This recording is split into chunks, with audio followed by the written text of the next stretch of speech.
Esta noche vamos a estudiar una profecía paralela a la de Daniel 7. Ahora me pidieron que predicara aquí sobre Daniel, pero no podemos entender plenamente el mensaje de Daniel sin ir también a Apocalipsis. Así que esta noche nuestro objetivo es estudiar Apocalipsis 13, todo el capítulo 13. Ahora, lo primero que queremos notar es que Apocalipsis, el capítulo 13, versículo 1 al 10, es paralelo a Daniel 7. O sea, Apocalipsis 13, 1 al 10, paralelo a lo que estudiamos en el tema de anoche. Los versículos 11 al 18 no están en Daniel. Relata eventos que ocurren después de los versículos 1 al 10. Es decir, Apocalipsis amplía lo que tenemos en Daniel el capítulo 7. Ahora, en Apocalipsis 13 se habla de una bestia, la bestia. La bestia es lo mismo que el cuerno pequeño. ¿Ok? Ahora, ¿cómo sabemos que la bestia de Apocalipsis 13 representa lo mismo que el cuerno pequeño de Daniel 7? Hay tres razones. Razón número 1, la bestia aparece en el mismo eslabón de la cadena profética. En Daniel 7 tenemos león, oso, leopardo, dragón, 10 cuernos, cuerno pequeño. En Apocalipsis 13 tenemos también el versículo 1 y el versículo 2, tenemos mención de un león, oso, leopardo, dragón de 10 cuernos, pero en vez de cuerno pequeño, bestia. Es decir, la secuencia de Daniel 7 y Apocalipsis 13, 1 al 10 es la misma secuencia de reinos. León, oso, leopardo, dragón, 10 cuernos, cuerno pequeño en Daniel 7, mientras que en Apocalipsis tenemos león, oso, leopardo, dragón, 10 cuernos, bestia. ¿Está claro ese punto? Ahora no podemos leer todos los versículos, pero quiero que tengan claro el concepto. En segundo lugar, la bestia de Apocalipsis 13 desempeña las mismas acciones que el cuerno pequeño. Dice que la bestia habla, tiene una boca que habla blasfemias. Dice allí también que la bestia persigue a los santos del Altísimo. Y dice que gobierna por 42 meses. Es decir, la segunda razón por la cual sabemos que la bestia es lo mismo que el cuerno pequeño es porque la bestia y el cuerno pequeño desempeñan las mismas acciones. La tercera razón ya la mencioné y es que ambos gobiernan el mismo periodo de tiempo. En Daniel 7 se expresa como tiempo es la mitad de un tiempo, que son 3 años y medio multiplicados por 360 días cada año. ¿Da cuánto? 1260. 42 meses multiplicado por 30 días cada mes da 1260 días, que son años. Así que 3 razones por las cuales sabemos que Apocalipsis 13 es paralelo a Daniel 7. 1, la misma secuencia de reinos, la misma cadena. La bestia está en el mismo lugar de la cadena a donde está el cuerno pequeño en Daniel 7. Segundo lugar, la bestia desempeña las mismas acciones que el cuerno pequeño. Y tercero, la bestia gobierna el mismo periodo de tiempo que el cuerno pequeño. Sabemos entonces que Apocalipsis 13 está ampliando lo que tenemos en Daniel 7. Vamos a leer Apocalipsis 13, 1 y 2 para que ustedes puedan ver esto. Apocalipsis 13, 1 y 2. Dice aquí: me paré sobre la arena del mar y vi subir del mar una bestia que tenía 7 cabezas y 10 cuernos, y en sus cuernos 10 diademas, y sobre sus cabezas un nombre blasfemo. Y ahora escuchen bien: la bestia que vi era semejante a un leopardo, y sus pies como de oso, y su boca como de... ¿Tiene alguna relación con Daniel 7? Sí. Y luego dice: y el dragón, y si leen Apocalipsis 12 van a ver que el dragón tiene 10 cuernos. El dragón con 10 cuernos Le dio su poder y su trono y grande autoridad ¿a quién? A la bestia. ¿Está claro? Ahora, yo no sé si ustedes notan algo interesante aquí, y es que el orden de las naciones está invertido. Mientras que en Daniel es león, oso, leopardo, dragón, con 10 cuernos, y luego el cuerno pequeño. En Apocalipsis capítulo 13 encontramos las bestias que se mencionan al revés. ¿Por qué razón? Porque Daniel está viviendo en la época del león y está mirando hacia adelante. Mientras que Juan está escribiendo cuando está gobernando el dragón, Roma, y está mirando hacia atrás. ¿Está claro ese punto? Ahora, en Daniel 7, como mencionamos, la cuarta bestia tiene 3 etapas. La primera etapa es el dragón o la bestia terrible gobernando solo. Luego, después de un tiempo, le salen 10 cuernos, que son las naciones que vinieron de las invasiones bárbaras. Y luego entonces tenemos un cuerno pequeño que se levanta después entre los 10. 3 etapas. Y el cuerno pequeño gobierna hasta el año, ¿cuándo? 1798. Es decir, Daniel 7 nos lleva hasta 1798. No nos lleva más allá. Bueno, el juicio se menciona, pero no tenemos tiempo esta semana de hablar de la escena de juicio en Daniel 7. Pero en términos de reinos, la profecía de Daniel 7 termina en el año 1798 con el dominio del cuerno pequeño. Pero Daniel 7 no cuenta toda la historia. Vamos a Apocalipsis 13 y el versículo 10 para ver qué sucedió cuando terminó la tercera etapa, es decir, cuando terminaron los 1260 años. Dice, hablando de la bestia, lo que hacía la bestia: si alguno lleva en cautividad, va en cautividad. Es decir, la bestia llevaba a la gente a cautividad y dice que la bestia iba a ser llevada cautiva, iba a ser encarcelada, en otras palabras. Y luego dice, si alguno mata a espada, ¿con qué mataba a la bestia? Con la espada. Si alguno mata a espada debe ser ¿qué? A espada debe ser muerto. Aquí está la paciencia y la fe de los santos. ¿Con qué mataba a la bestia? Con la espada. ¿Y qué pasó? La espada se le volcó en contra de la bestia. Porque mataba con la espada, recibe la herida mortal con la espada. Llevaba a cautiverio, ¿y qué sucede? Ahora es llevada ¿qué? Cautiva la bestia. Ahora, ¿qué arma le dio la herida mortal a la bestia? El arma que le dio la herida mortal a la bestia fue la espada. Lo leímos, ¿verdad? La espada le dio la herida mortal a la bestia. Ahora, ¿qué representa la espada?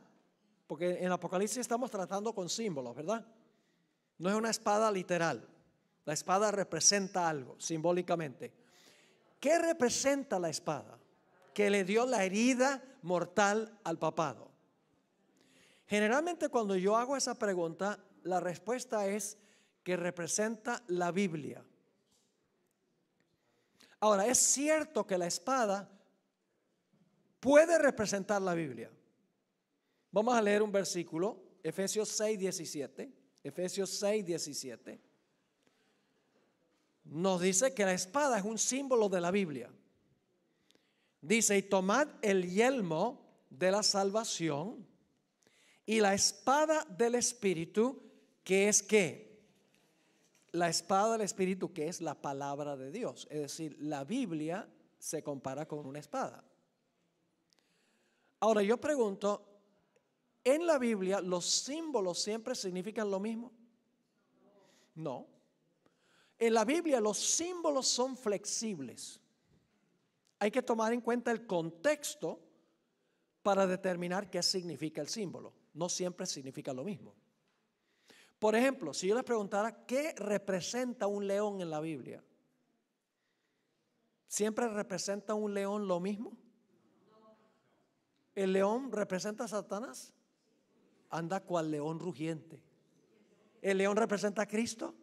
El león de la tribu de Judá. ¿El león representa a Babilonia? Sí. ¿El león representa a Judá, el hijo de Jacob? Sí. Así que cuando encuentran león, no siempre significa lo mismo. Si yo les preguntara qué representa levadura, ¿qué dirían? Siempre dicen pecado, pero no solo representa pecado. Porque en una parábola que dio Jesús, Él dice, se coloca la levadura en la masa y la masa crece. Lo que quiso enseñar es que cuando el Espíritu Santo está en la iglesia crece. Así que la levadura puede representar en un contexto el pecado y en otro contexto puede representar la obra del Espíritu Santo. ¿Está claro?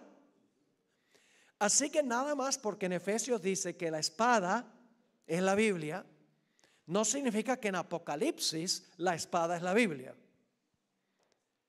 No puede ser en Apocalipsis 13 la espada un símbolo de la Biblia. Y ustedes dicen, ¿por qué no? Porque dice que la bestia usaba la espada para matar. Yo pregunto, ¿el papado usó la Biblia para matar? ¿Ah, sí? El papado no usó la Biblia para matar a nadie. Antes, ¿qué hizo? Prohibió la lectura de la Biblia. ¿Qué usó el papado para perseguir a los que no estaban de acuerdo con la iglesia? ¿Cuál espada? La del poder civil. La espada también representa la habilidad que tiene el poder civil para castigar violaciones del Código Civil. Vamos a leer lo que dice la Biblia. Romanos 13, 1 al 10. Dice en Romanos 13, 1 al 4, sométase toda persona a las autoridades superiores. ¿Quiénes son las autoridades superiores? El gobierno, muy bien.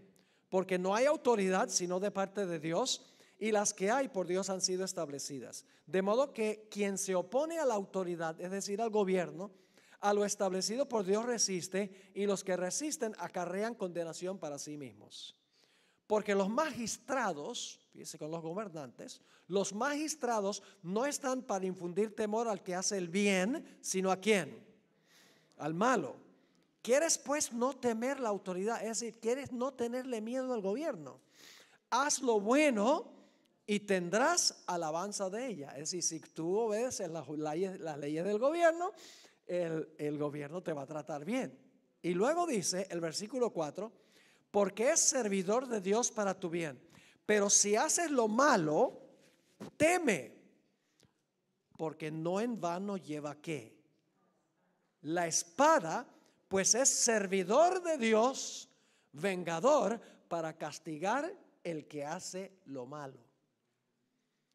¿El gobierno tiene una espada? ¿Tiene el gobierno una espada? Sí. ¿La iglesia tiene una espada? ¿Cómo usa la iglesia la espada?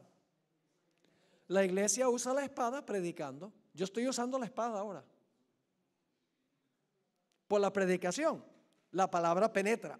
Hebreos 4 dice, la palabra penetra hasta lo profundo del ser.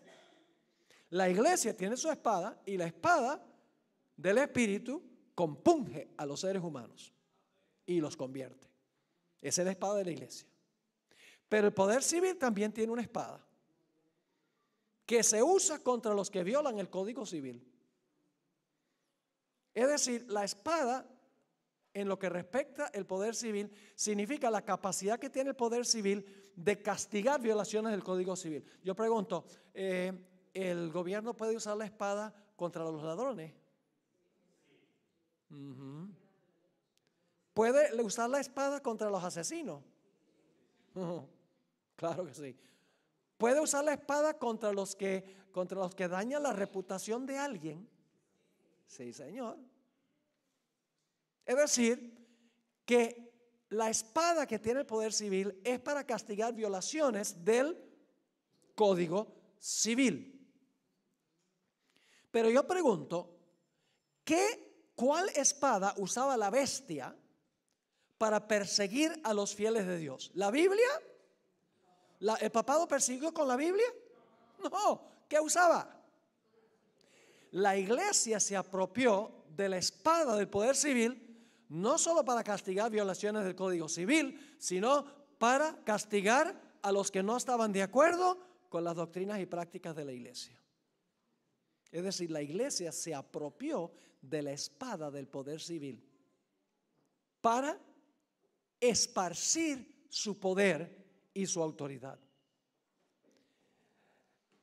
Ahora, al final de los 1260 años, Francia se levantó en contra del papado y le quitó la espada.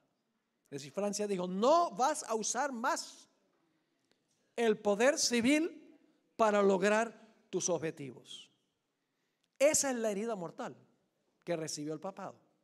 El hecho de que la espada del poder civil se volcó en contra del papado. Donde antes la iglesia había usado la espada del poder civil, ahora la espada, comenzando con Francia, se levantó y le suministró la herida mortal al papado. ¿Están entendiendo lo que estoy diciendo?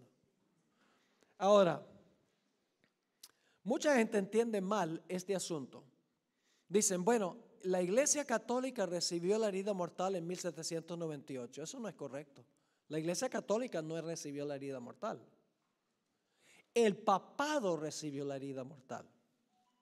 Muy diferente la iglesia católica del papado. La iglesia católica es una iglesia, el papado es una unión de iglesia y Estado. Cuando ustedes oyen la palabra papado, significa una iglesia que se une con el poder civil. ¿Está claro ese punto? Ahora, en 1798, cuando el papado recibió la herida mortal, ¿se cerraron todas las iglesias católicas? Ya la gente no podía bautizar a sus bebés. Ya la gente no podía ir a comulgar.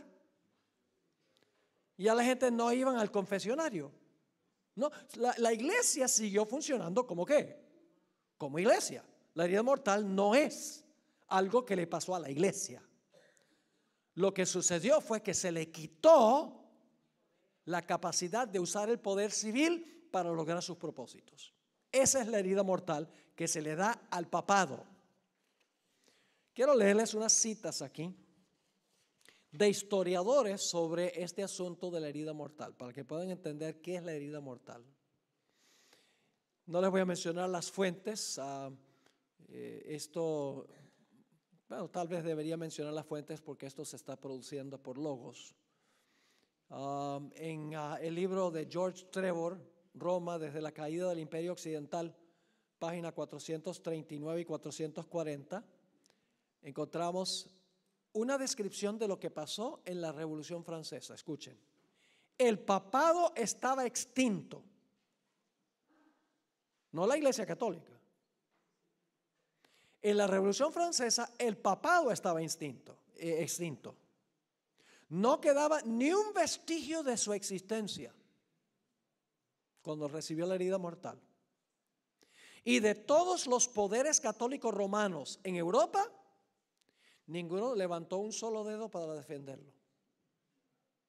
¿Qué hubiera sucedido durante las edades oscuras si una nación se hubiera levantado en contra del papado? Todas las demás naciones se levantan para defender al Papa. Pero aquí dice, este historiador dice: de todos los poderes católicos romanos en Europa, ninguno levantó un solo dedo para defenderlo. La ciudad eterna ya no tenía príncipe, ni pontífice. Por príncipe significa el poder del Estado, ni pontífice está hablando del Papa. Su pontífice estaba muriendo en tierras extranjeras. Es decir, porque el Papa Pío VI fue llevado cautivo. Y ya se había dado el decreto de que no se permitiría la elección de un sucesor. Otro historiador, Joseph Rickaby, en el libro Discursos sobre la historia de la religión, tomo 3, página 1, escribió: en cuanto a Napoleón dijo: el papado se terminó. Se conoce como el veto de Napoleón. Y este historiador está escribiendo sobre Napoleón, quien dijo, se acabó. Con razón, la mitad de Europa, no solo Francia, la mitad de Europa creía que el veto de Napoleón, que no permitía que se eligiera otro papa, sería obedecido y que al igual que el papa, el papado estaba muerto. ¿Captaron lo que está diciendo este historiador? Es decir, la herida mortal, el papado estaba muerto. Porque las naciones de Europa se le volcaron en contra, usaron la espada en contra de la iglesia. La espada que la iglesia había usado. Aquí hay otra cita, T.H. Hill, el drama papal, libro 10, escribió: las muchedumbres pensaban que el papado estaba a punto de morir. Esto es durante la Revolución Francesa. Y se preguntaba si Pío VI sería el último pontífice y si el cierre del siglo XVIII marcaría la caída de la dinastía papal. Una cita más. Esta cita viene de un escritor alemán, Emmy Whiteloff, y se cita en el libro Simposio sobre Apocalipsis, tomo 2, página 337. Dice, el papado había sufrido su más profunda humillación y parecía estar aniquilado. Fíjense la terminología. Parecía estar, ¿qué? El papado aniquilado. La Revolución Francesa le suministró una herida que, según parecía, no quería sanarse sino hasta fines del siglo XX. Así que la Revolución Francesa le suministró al papado su herida mortal. ¿Está claro lo que significa la herida mortal? Ahora, también dice que la bestia llevaba en cautiverio y la bestia iba a ir en cautiverio. No solamente iba a recibir una herida mortal con la espada, sino que también iba a ir en cautiverio. ¿Qué significa eso? Que el papado iba a ir en cautiverio. No tengo tiempo de esbozar esto en su plenitud. Tendríamos que ir a 2 de Tesalonicenses, el capítulo 2, donde se habla de un poder que detenía la manifestación del papado. Y cuando es quitado del medio el que detiene, entonces ahora el papado puede ejercer todo su poder. Ese es un tema que necesitaría 2 horas para trazar ese tema sobre 2 de Tesalonicenses 2. Pero les voy a explicar brevemente lo que significa que el papado fue en cautiverio. No se refiere meramente a que Pío VI fue llevado cautivo y murió en Francia. Porque en realidad la herida mortal no se le dio a un papa, la herida mortal se le dio al sistema, al papado, que había gobernado 1260 años. Es decir, la herida mortal se le dio al sistema.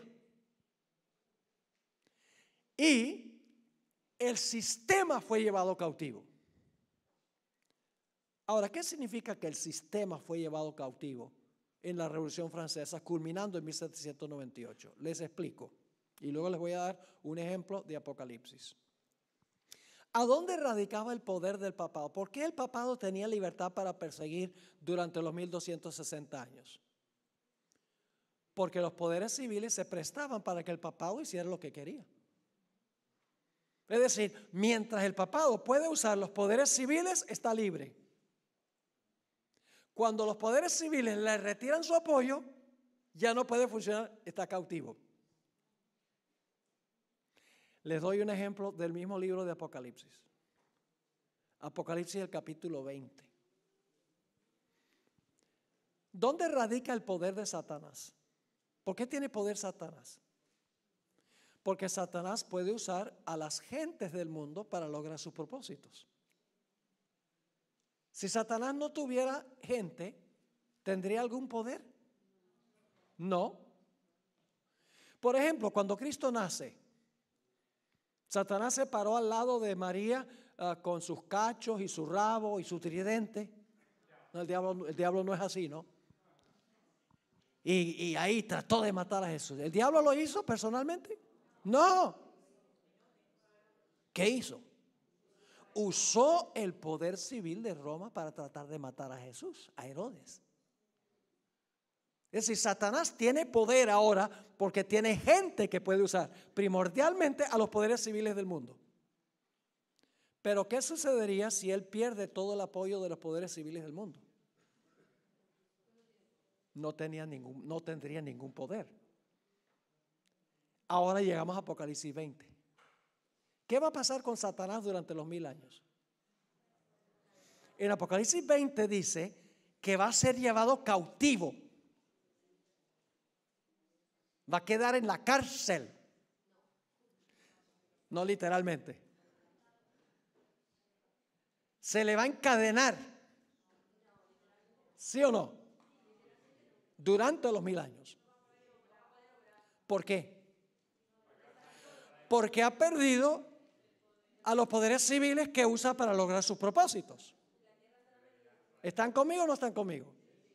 Es decir, el cautiverio del papado significa que como ya no tiene poderes civiles que puede usar, está encadenado. Pero cuando se quita el que detiene, cuando se quitan la restricción de los poderes civiles y puede usar los poderes civiles, está libre. Yo pregunto, ¿el papado quedó cautivo cuando se le dio la herida mortal? No podía usar ya la espada del poder civil. Y como los poderes civiles no lo apoyaban, estaba encadenado. Ahora quiero leerles unas citas de un cardenal católico. Es un cardenal del siglo XIX. Muy interesante estas citas. En realidad se le hizo cardenal después que él se convirtió de la iglesia anglicana a la iglesia romana. Se llama Enrique Eduardo Manning. Escribió un libro muy interesante que se titula El poder temporal del vicario de Jesucristo. El poder temporal del vicario de Cristo. Y voy a leer un par de citas de ese libro. Recuerden, es un cardenal de la Iglesia Católica el que está diciendo esto. Escribió lo siguiente: cuando los bárbaros invadieron el imperio, el imperio romano, los pontífices se hallaron solos como la única fuente del orden, la paz, la ley y la seguridad. Porque los bárbaros estaban invadiendo y los pontífices estaban solos. Y desde la hora, ahora escuchen bien, y desde la hora de esta liberación providencial, cuando por intervención divina se le cayeron las cadenas de las manos, ¿qué pasó con el papado? ¿Se le qué? Pues entonces estaba encadenado antes. Pero ahora se le caen las cadenas de las manos. Así que dice, y desde la hora de esta liberación providencial, para librarlo tenía que haber estado cautivo. Cuando por intervención divina se le cayeron las cadenas de las manos al sucesor de Pedro, como una vez habían caído de las suyas, ningún soberano ha reinado en Roma, sino el vicario de Jesucristo. Es decir, cuando se le quitaron las cadenas, quedó libre. Aquí hay otra cita, en la que acabo de leer, está en la página 3 del libro, la página 11 al 13 dice: el papado esperó hasta el momento propicio en que Dios rompiera sus ataduras. ¿Qué esperó el papado? Hasta que se rompieran ¿qué? Sus ataduras, y lo librara de la sujeción a los poderes civiles. No sé si están captando lo que está diciendo. El papado esperó hasta el momento propicio en que Dios rompiera sus ataduras y lo librara de la sujeción a los poderes civiles. Es decir, antes el papado había estado sujeto a los poderes civiles, pero ahora es librado para controlar los poderes civiles. Sigue escribiendo. El papado esperó hasta el momento propicio en que Dios rompiera sus ataduras y lo librara de la sujeción a los poderes civiles, colocándolo así sobre el trono como dueño de su propia soberanía temporal. Aquí está otra cita en la página 16. Digo pues que fue Dios mismo el que libró a su vicario terrenal de la sujeción al poder temporal. Dice que Dios lo hizo. Nosotros sabemos que no fue Dios el que lo hizo. Pero dice, digo pues que fue Dios mismo el que libró a su vicario terrenal de la sujeción al poder temporal. Es decir, antes había estado sujeto al poder temporal. Pero dice, Dios lo libró de estar sujeto al poder temporal. Y luego dice algo muy interesante. Digo pues que fue Dios mismo el que libró a su vicario terrenal de la sujeción al poder temporal, y fue por él como los obispos de Roma reinaron como príncipes temporales por 1200 años. ¿Cómo? ¿Por cuánto tiempo dice él que gobernaron cuando se quitó el estorbo? 1200 años. Interesante esa admisión, porque la profecía dice 1260 años. Aquí hay otra cita, mismo libro. Él no sabe que está hablando del cautiverio del papado cuando está sujeto a los poderes civiles, y la liberación del papado cuando puede usar los poderes civiles. Una cita más.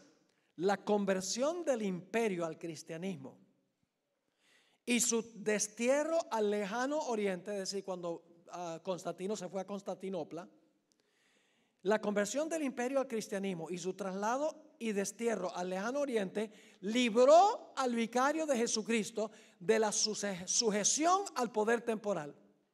Es decir, cuando el emperador Constantino se fue al oriente, allá a Constantinopla, el vicario de Cristo quedó ¿qué? Libre. Porque ahora el Papa iba a ocupar el lugar que había ocupado Constantino.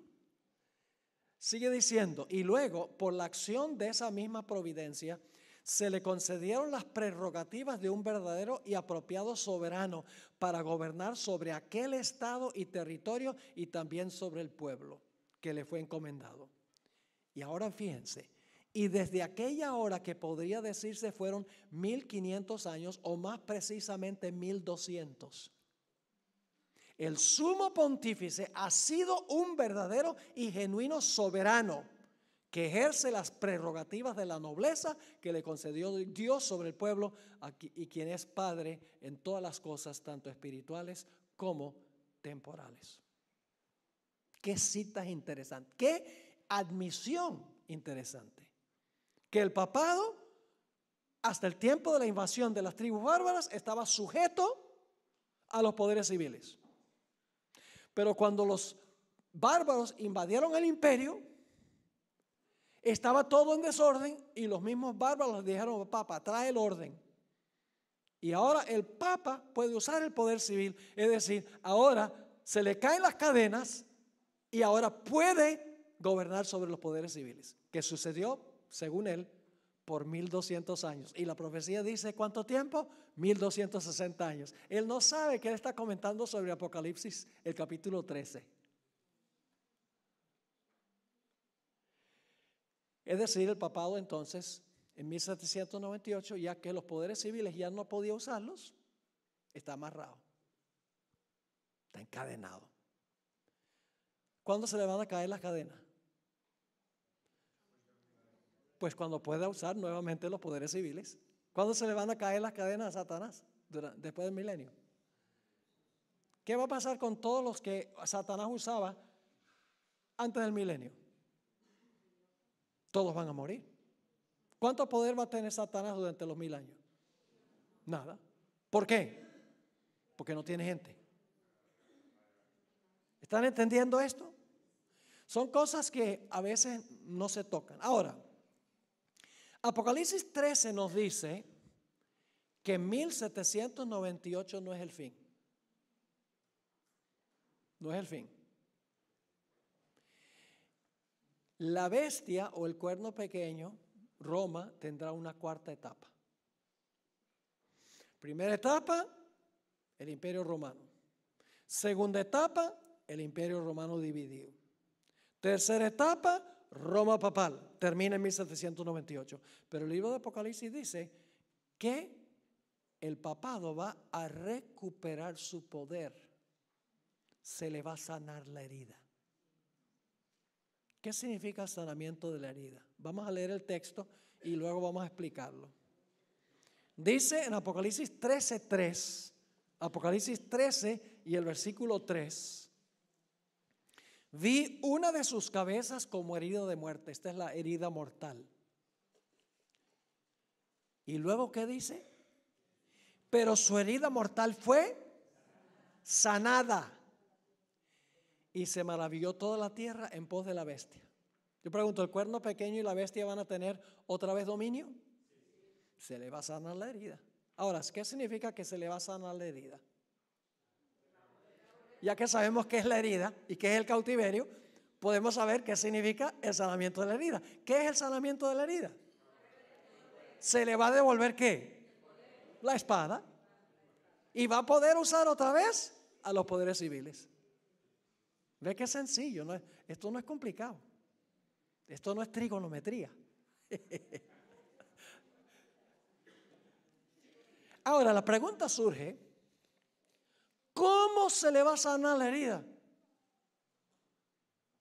¿Quién le va a sanar la herida? Aquí viene algo interesantísimo. Agárrense de los asientos.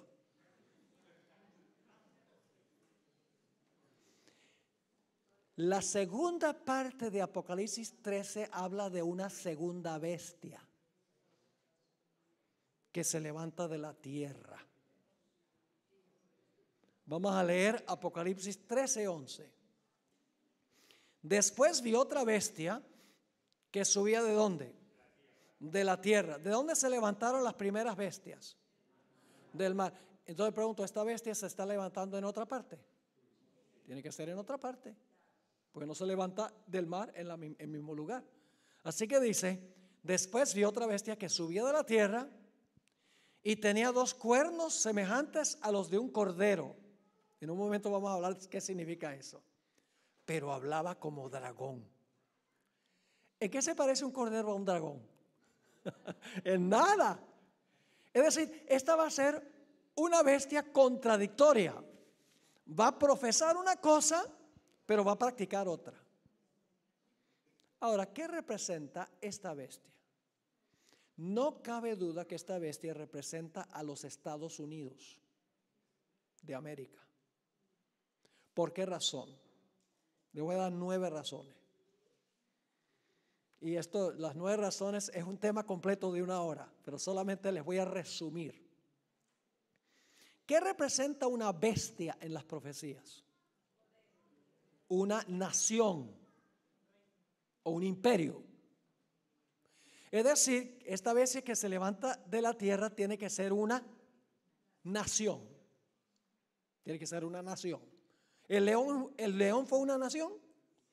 ¿El oso fue una nación? ¿El leopardo fue una nación? ¿El dragón fue una nación?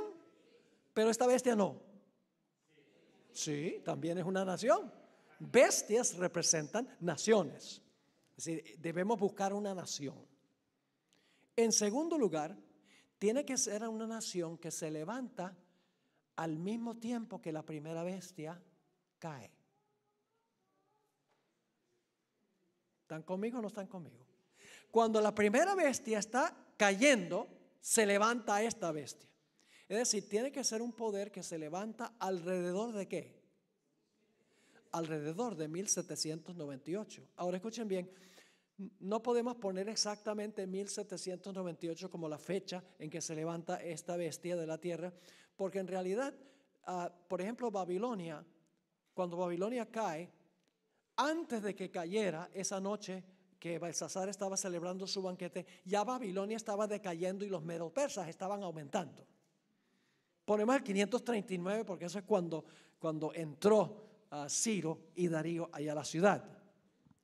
Ponemos eso como puntual, pero ya estaba cayendo. Es decir, tiene que levantarse esta bestia de la tierra alrededor del tiempo cuando la primera bestia recibe su herida mortal. Próximo punto. La palabra se levantaba de la tierra. Esa palabra es muy interesante. Se usa, por ejemplo, en la parábola del sembrador para hablar de una plantica que brota. Una planta cuando está recién brotando. Es decir, en 1798, esta nación no era una potencia en ese momento. Estaba recién retoñando. Estaba joven en ese tiempo. Punto número 4. Tiene que levantarse en un lugar distinto que las primeras 4 bestias. Porque las primeras 4 se levantaron en el mar, mientras esta se levanta ¿dónde? Se levanta en la tierra. Tiene que ser otro sitio distinto. ¿Y saben algo interesante? Si ustedes miran geográficamente las bestias, la profecía se mueve de oriente a occidente. Babilonia está bien al oriente. Medo-Persia más para acá, hacia el occidente. Grecia más hacia acá. Roma más hacia el occidente. Probablemente entonces esta nación debe ser una nación que queda al occidente de Europa. ¿Qué queda al occidente de Europa? No me digan el océano Atlántico, por favor. Los Estados Unidos de América queda al occidente. Es decir, las primeras bestias son asiáticas y europeas. Entonces, si esta bestia se levanta de la tierra, no puede ser en Asia, ni dónde, ni en Europa. Siguiente punto. Esta bestia tiene que ser una superpotencia política mundial. Porque finalmente van a poner una ley de que todos tienen que adorar la imagen de la bestia. Todas las naciones. Para eso tiene que tener poder político global. Además de eso, va a prohibir comprar y vender. Tiene que ser una potencia económica o capitalista. En tercer lugar, tiene que ser una superpotencia militar, porque va a imponer un decreto de muerte contra aquellos que no obedezcan. Además de eso, tiene que ser contemporánea esta nación con la primera bestia, pero más joven que la primera bestia. La primera bestia tenía 1260 años. Esta bestia es contemporánea a la primera, es decir, viven al mismo tiempo, pero la bestia que se levanta de la tierra es más joven que la bestia anterior. Y otro detalle interesante es que esta bestia que se levanta de la tierra no tiene que pelear contra ninguna de las bestias anteriores para levantarse al poder.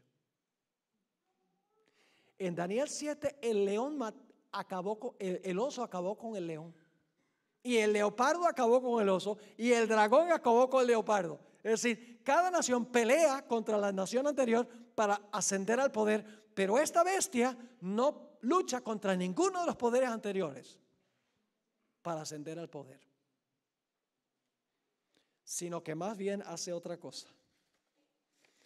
En vez de luchar contra la bestia anterior, le ayuda a recuperar su poder. Y ustedes dicen, ¿cómo es eso? Todo lo que hace esta bestia de la tierra, mis hermanos y hermanas, lo hace para complacer a la primera bestia. Parece que la razón de la existencia de esta bestia que se levanta de la tierra es ayudarle a la primera bestia a recuperar la espada y su libertad. Y ustedes dicen, ¿cómo es eso? Bueno, en Apocalipsis 13:12, si van conmigo, dice que esta bestia de la tierra, escuchen bien, ejerce toda la autoridad de la primera bestia. ¿Por autoridad de quién está entonces gobernando esta nación? Por la autoridad de la primera bestia. Y luego dice, en presencia de ella. Algunas versiones traducen a favor de ella. Es una traducción aceptable. Y hace que la tierra y los moradores de ella adoren a la primera bestia. Noten el versículo 14. Y engaña a los moradores de la tierra con las señales que se le ha permitido hacer en presencia de la bestia, mandando a los moradores de la tierra que le hagan imagen a la bestia que tiene la herida de espada y vivió. Hace una imagen ¿de qué? De la primera bestia. Y luego dice en el versículo 16, y hacía que a todos, pequeños y grandes, ricos y pobres, libres y esclavos, se les pusiese una marca que se conoce como la marca de la bestia. Todo lo que hace esta bestia es para ayudar a la primera. Ejerce toda la autoridad de la primera bestia. Hace todo en presencia de la primera bestia. Hace que todos adoren a la primera bestia. Hace una imagen de la primera bestia. Impone la marca de la primera bestia. Es decir, esta nación, en vez de pelear con la primera bestia, le ayuda a recuperar la espada y su libertad. Le va a devolver la espada al poder papal. Ahora, ustedes notan que esta bestia tiene dos cuernos como de cordero, pero habla como ¿qué? Como dragón. Ahora surge la pregunta, ¿qué representan los dos cuernos como de cordero? Bueno, el paralelo más cercano que tenemos en la Biblia está en Daniel 8, que vamos a empezar a estudiar en nuestra sesión de mañana. Vamos a dedicar 2 sesiones para estudiar Daniel 8 al 12. Vamos a Daniel 8:3. Daniel 8 y el versículo 3. Aquí está hablando de el carnero que representa a Medo-Persia. Dice, alcé los ojos y miré. Y aquí un carnero. ¿Cuántos carneros eran? Una sola bestia, un carnero. Que estaba delante del río y tenía 2 cuernos. Una bestia o una nación, ¿con qué? Con 2 cuernos. Una nación que se componía de 2 reinos. Una nación que se componía de 2 reinos. Porque sigue diciendo, y tenía 2 cuernos, y aunque los cuernos eran altos, uno era más alto que el otro, y el más alto creció después. Es decir, Persia salió de último, pero llegó a predominar más que los medos. Los primeros 3 reyes fueron medos, y todos los demás reyes de la dinastía fueron persas. El cuerno más alto se levantó de último. Ahora, ¿qué representa este carnero y los 2 cuernos? El versículo 20 lo explica.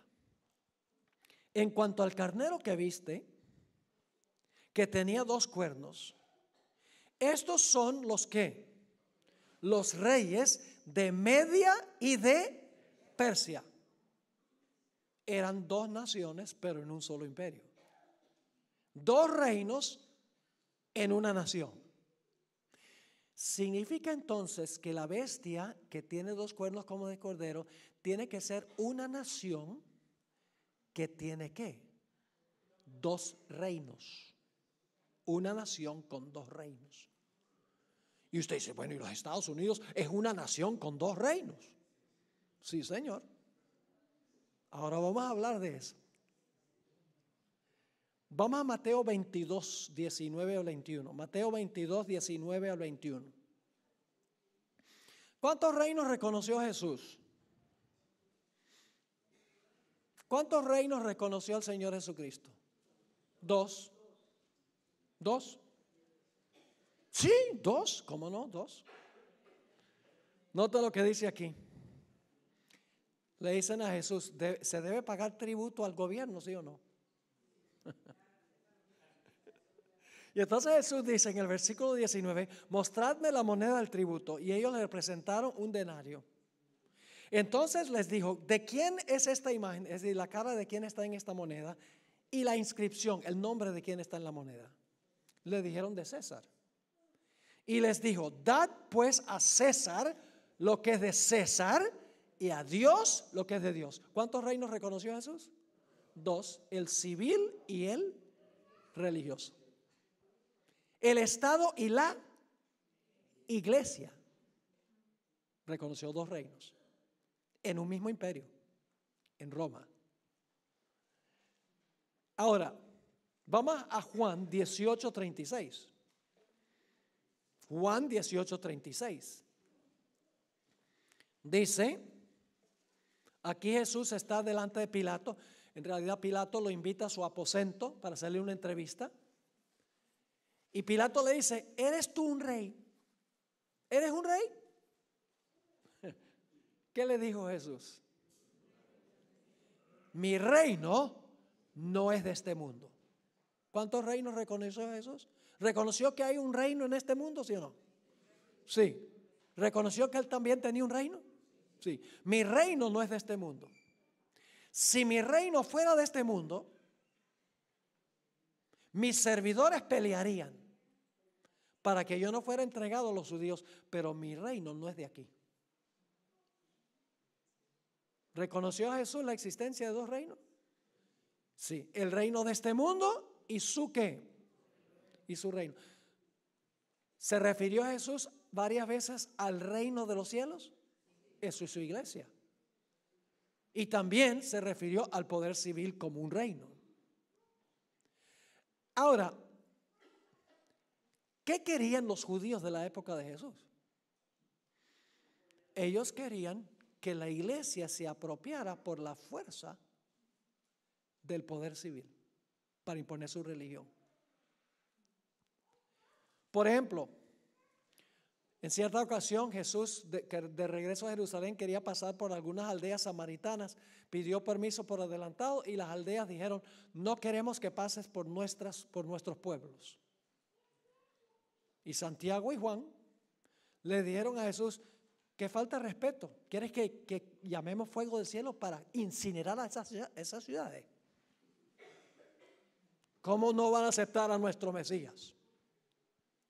Cuando Jesús alimentó a los 5,000, Judas como cabecilla trataron de tomarlo para hacerle rey temporal. Satanás le ofreció a Jesús en el monte de la tentación los reinos de este mundo. Inclusive Pedro procuró defender el reino de Cristo con la espada. Cuando vinieron a arrestar a Jesús, Pedro sacó la espada. Le falló la puntería porque era pescador y no soldado. Le tiró un zarpazo al criado del sumo sacerdote y le mochó la oreja. Créanme, le estaba tirando a la cabeza, pero le falló la puntería. ¿Qué concepto tenían ellos de la forma de imponer la religión? Por la fuerza. ¿Y qué le dijo Jesús a Pedro? Le dijo: bien hecho, Pedro. Y le dijo a los otros discípulos: ¿y ustedes qué? ¿No me van a defender también? No. Jesús le dijo: guarda esa espada, porque así no es que se impone mi reino. ¿Están captando el punto?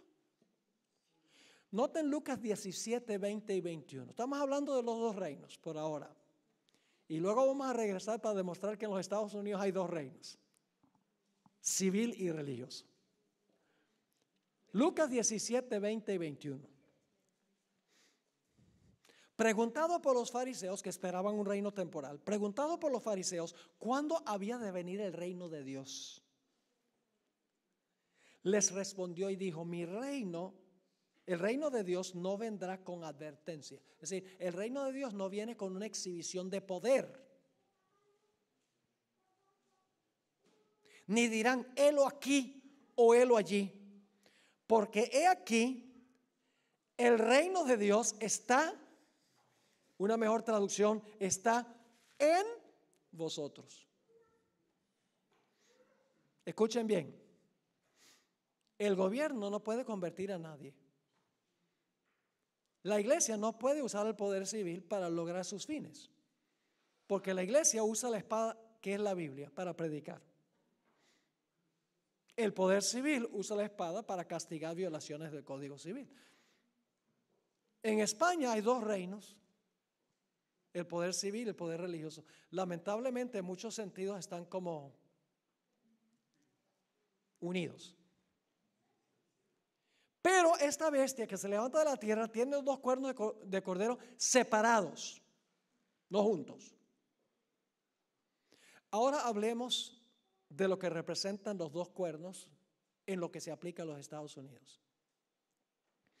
Los fundadores constitucionales de los Estados Unidos conocían muy bien varios aspectos de la historia, porque sabemos por sus escritos. Conocían muy bien la historia del juicio, la condena y la crucifixión de Cristo por una iglesia que usó al imperio romano para lograr sus propósitos. ¿Sabían eso? Lo sabían muy bien. Conocían la historia de Jesús, cómo la iglesia judía fue a donde Pilato, porque ellos le dijeron: nosotros no podemos ejecutar el decreto de muerte, necesitamos la ayuda de Roma. La iglesia usó el poder civil para llevar a Jesús a la cruz. Los padres constitucionales de los Estados Unidos entendían eso. Además de eso, los padres constitucionales, lo sabemos por sus escritos, también conocían lo que había pasado después que Jesús se fue al cielo. Y pueden leer esto en el libro de Hechos de los Apóstoles. Vez tras vez en el libro de Hechos, los judíos están apelando a los magistrados romanos para que castiguen a los cristianos. Siguieron haciendo lo que hicieron con Jesús, usando el poder civil de Roma para perseguir a los que estaban predicando el evangelio. Ellos conocían esa historia. También conocían la historia de la época colonial en la historia de los Estados Unidos. Es una época que no se conoce mucho. La época colonial de los Estados Unidos comienza cuando llegaron los peregrinos allá en 1620. Fueron de Holanda, buscando libertad religiosa. Y cuando llegaron allá, le quitaron la libertad religiosa a todos los que no estaban de acuerdo con ellos. Se llevaron las malas costumbres. En la época colonial de los Estados Unidos, desde 1620 hasta la época constitucional hacia el final de los 1700. En la época colonial, si un individuo no era miembro de la iglesia estatal, no podía ocupar un puesto político.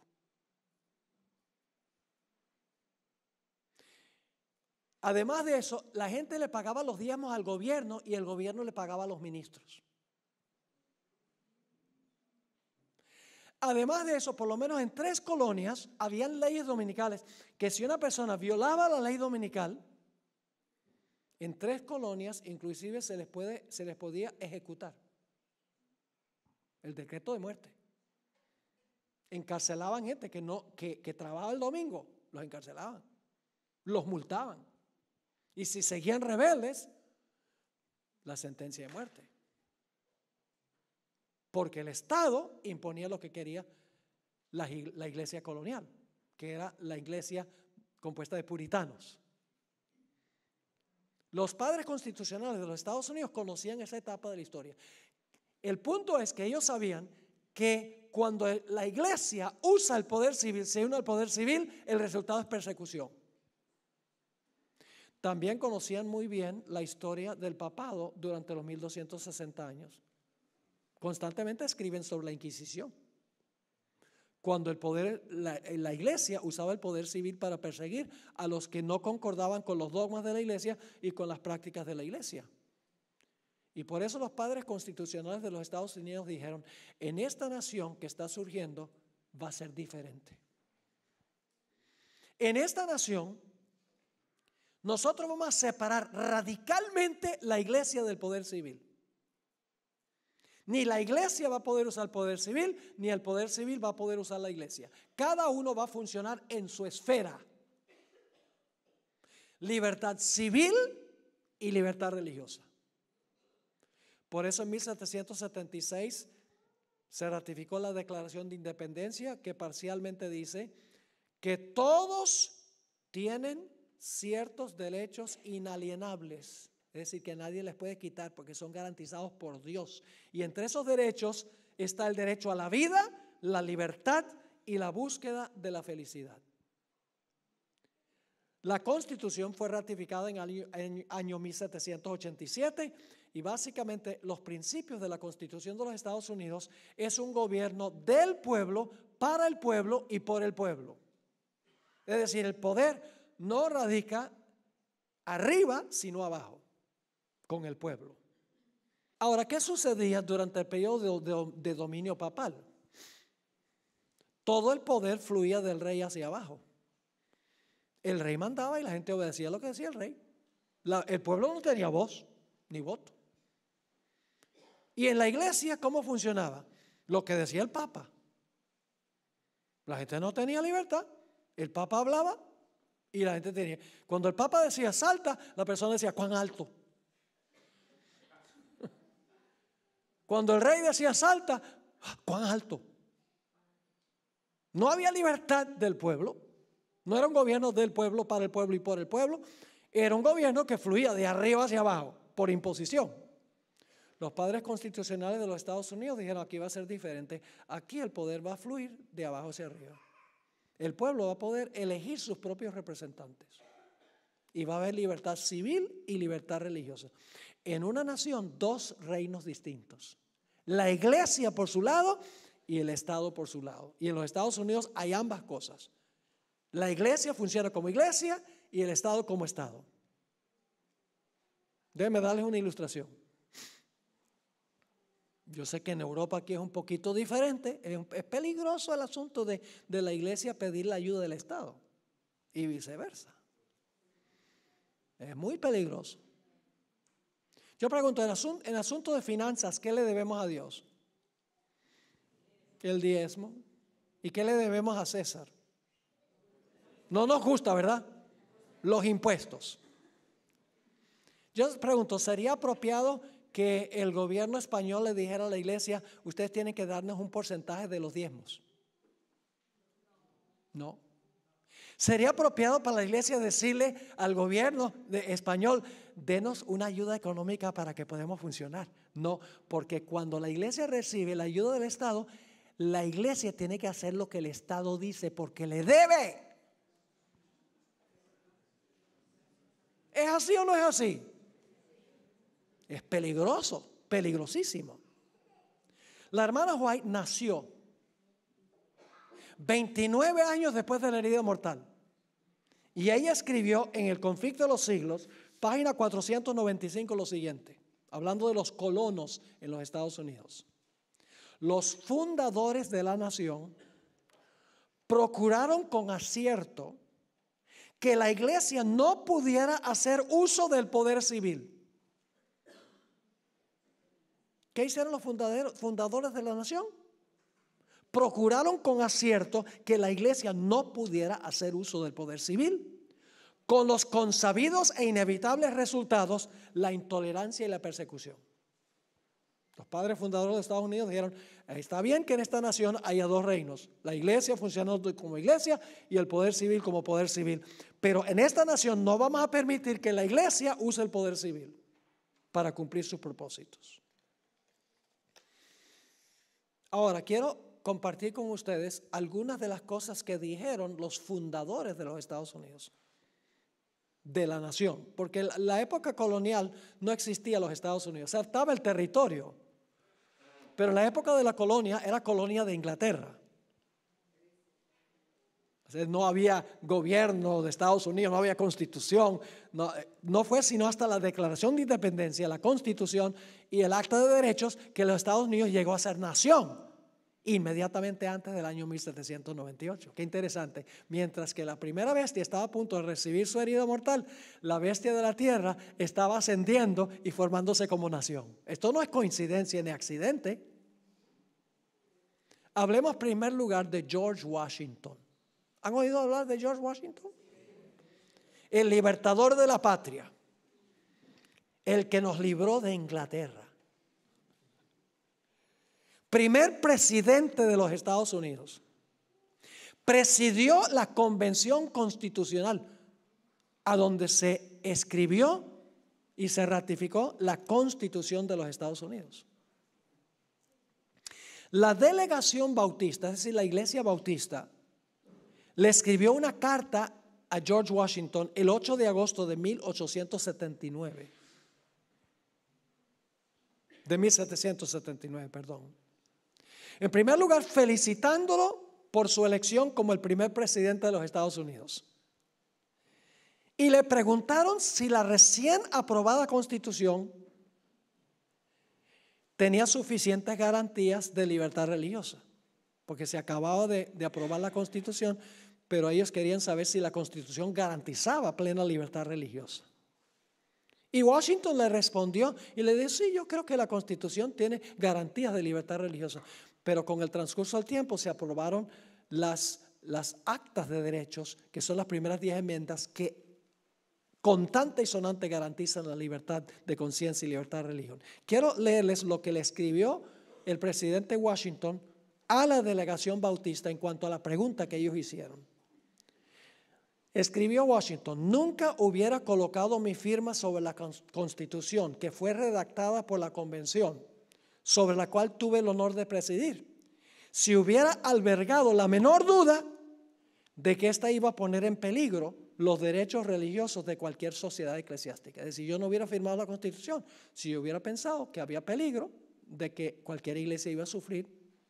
Ahora, quiero leerles una cita más de Thomas Jefferson.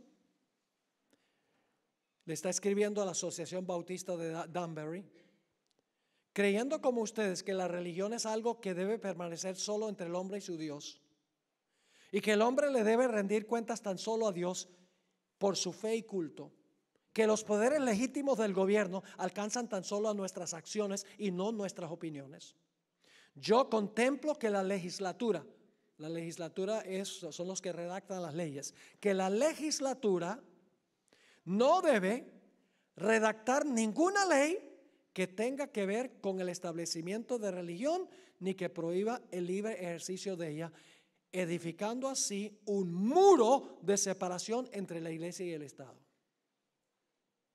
¿Qué hay entre la iglesia y el Estado? Un muro.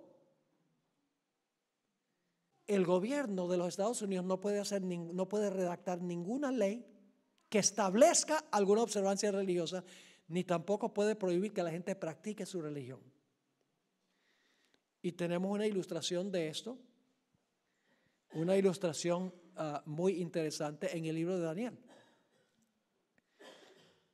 En Daniel 3, yo pregunto, ¿el rey estableció una observancia religiosa en Daniel 3?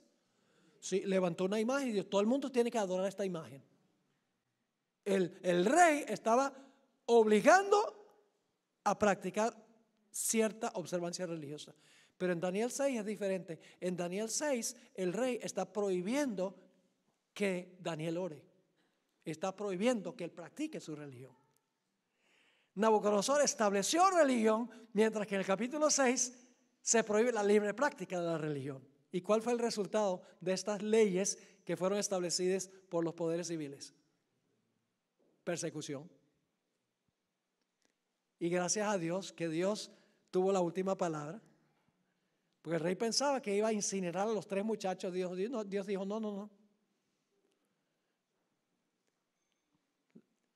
El rey Darío, bueno, los príncipes en realidad, pensaban que los leones se iban a comer a Daniel. Dios dijo, no, señor. En el tiempo de angustia, Cristo transitará y caminará con su pueblo para defenderlo. Cuando no hay defensa humana, el pueblo de Dios será protegido por Dios. Ahora, quiero preguntarles, ya llegando a la conclusión, quiero preguntarles esto. Si el Congreso de los Estados Unidos redactara una ley de que todos tienen que guardar el domingo, ¿sería inconstitucional?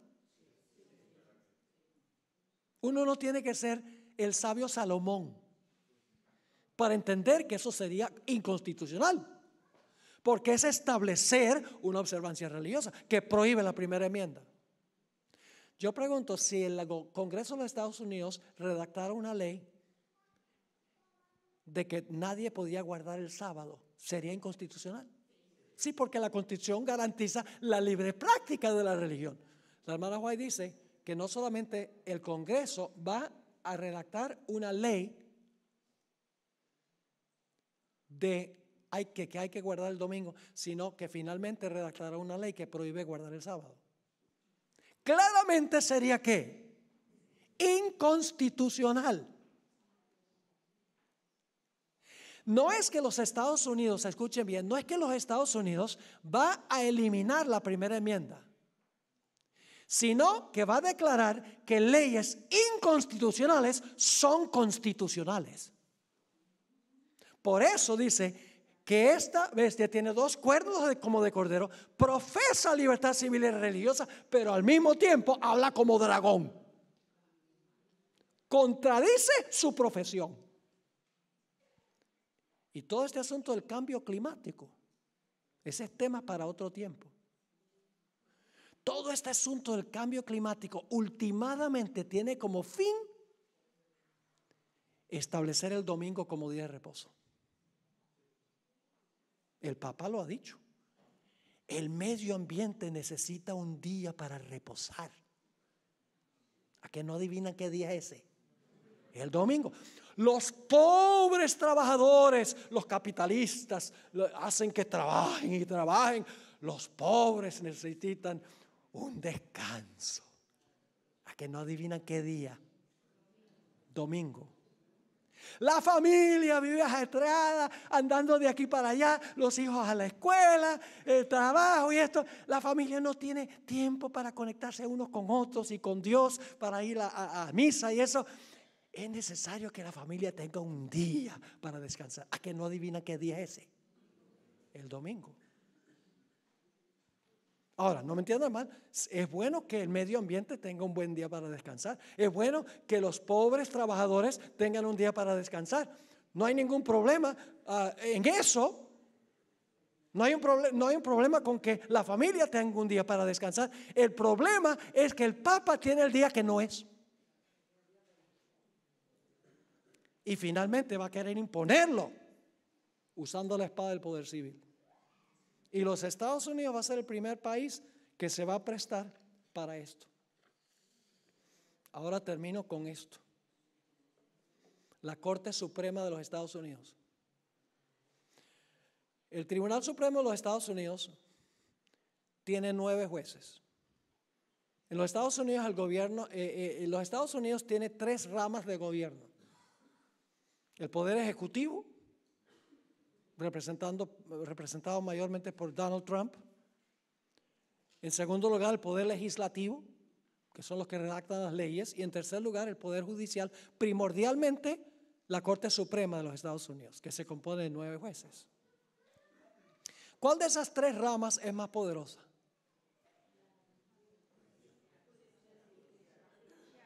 La Corte Suprema.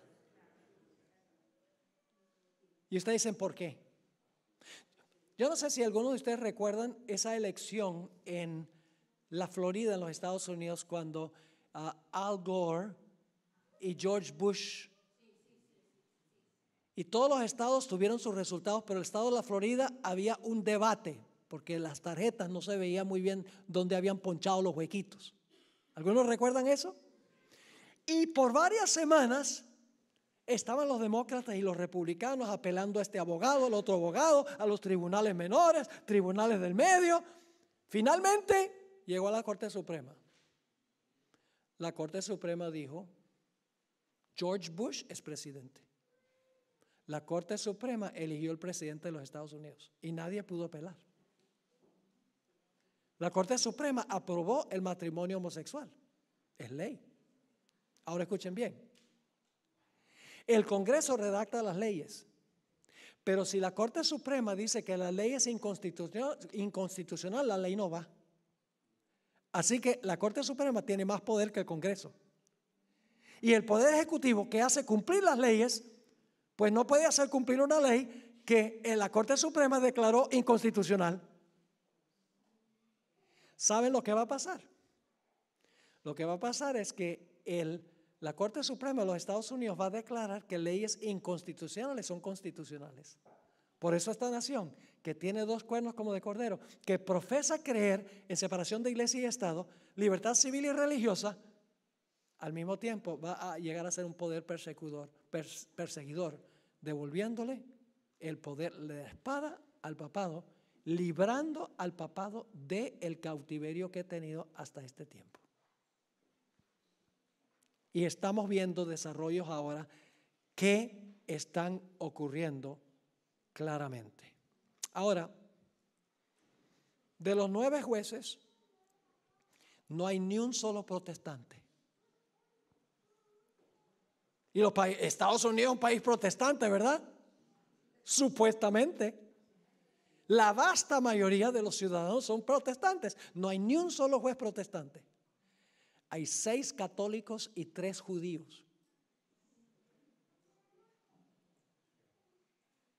Eso es señal de peligro. Porque los gobernantes, su primera lealtad es a su iglesia, al papado, y no necesariamente al país. Así que, hermanos y hermanas, estamos viviendo en tiempos impresionantes. Ahora quiero decirles esto: si ustedes quieren saber lo que realmente está sucediendo con el papado y con el protestantismo apóstata, cómo estos sistemas se están uniendo. En el mes de diciembre, fresquito, hace un mes, presenté una serie en la ciudad de San Fernando, California. 8 temas. Y en esos 8 temas yo trazo todos los últimos desarrollos. Nada de eso lo estoy cubriendo aquí. Todos los últimos desarrollos que están ocurriendo con los Estados Unidos, el papado, los gobiernos civiles del mundo. Y es aterrador, al hacer mi investigación, es aterrador cómo rápidamente están moviéndose las cosas.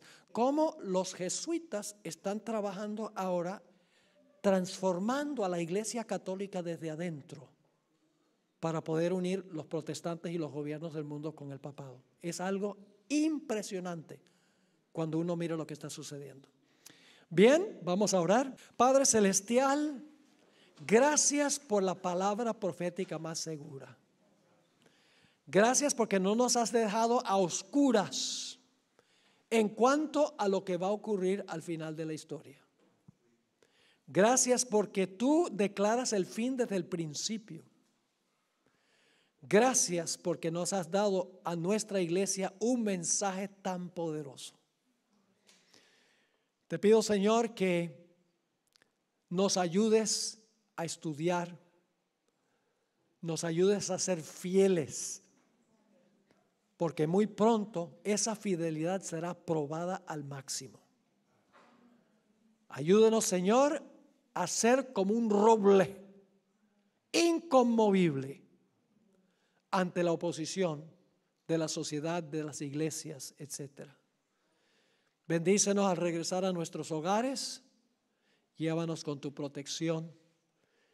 Te pido que nos vuelvas a traer mañana y el resto de los días para continuar estudiando estas grandes cosas de tu palabra. Gracias, Señor, por haber estado con nosotros y por responder nuestra oración. Te lo imploro en el precioso nombre de Jesús. Amén. Amén.